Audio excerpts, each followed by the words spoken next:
What if one of the world's most neutral, methodical, and technologically disciplined countries just exposed the biggest hidden risk in the F-35 program? In early 2024, Switzerland, a nation famous for precision, caution, and brutal honesty, issued a warning about the F-35 that quietly sent shockwaves through NATO capitals. And now, Canada is watching closely, because this warning doesn't just affect Switzerland. It changes everything about Canada's $19 billion F-35 gamble.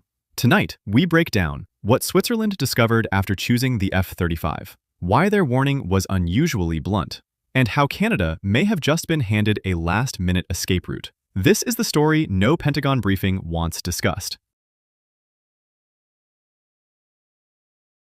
Switzerland isn't just another F-35 customer.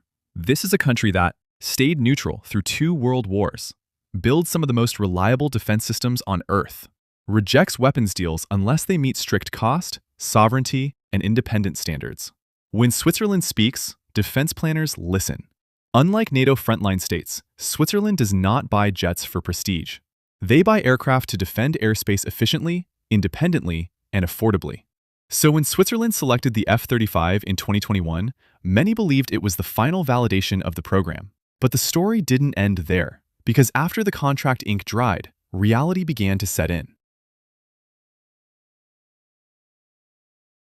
Switzerland was promised fixed costs, predictable operating expenses, and long-term financial clarity.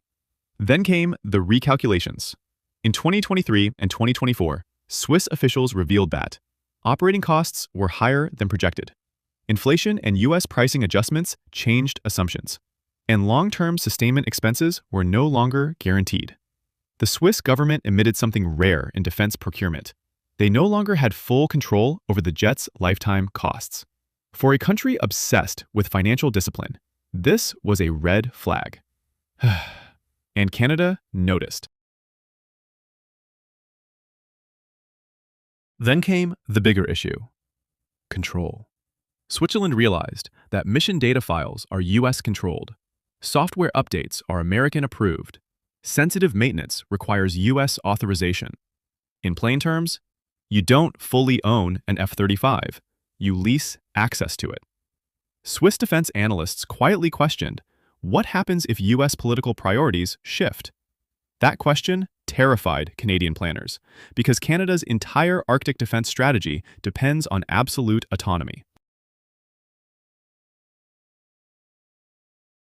Canada isn't Switzerland. Canada must defend the world's longest coastline, the Arctic in brutal cold, vast distances with limited bases. This is where Switzerland's warning becomes existential. The F-35 requires climate-controlled hangars, has limited cold weather operational history, depends on centralized logistics. Meanwhile, alternatives like the Gripen were designed for dispersed operations, highway takeoffs, sub-Arctic survivability. Switzerland's warning forced Canada to ask, are we buying the right jet or the most politically convenient one? One of Switzerland's most alarming discoveries involved data flow. The F-35's brain relies on cloud-based diagnostics, centralized mission data systems, continuous software verification. Swiss officials worried about cyber exposure, about reliance on foreign servers, about operational delays during crises. For Canada, this is magnified. If tensions rise in the Arctic, Canada cannot wait for Washington's approval cycle. Switzerland's warning wasn't loud, but it was devastating.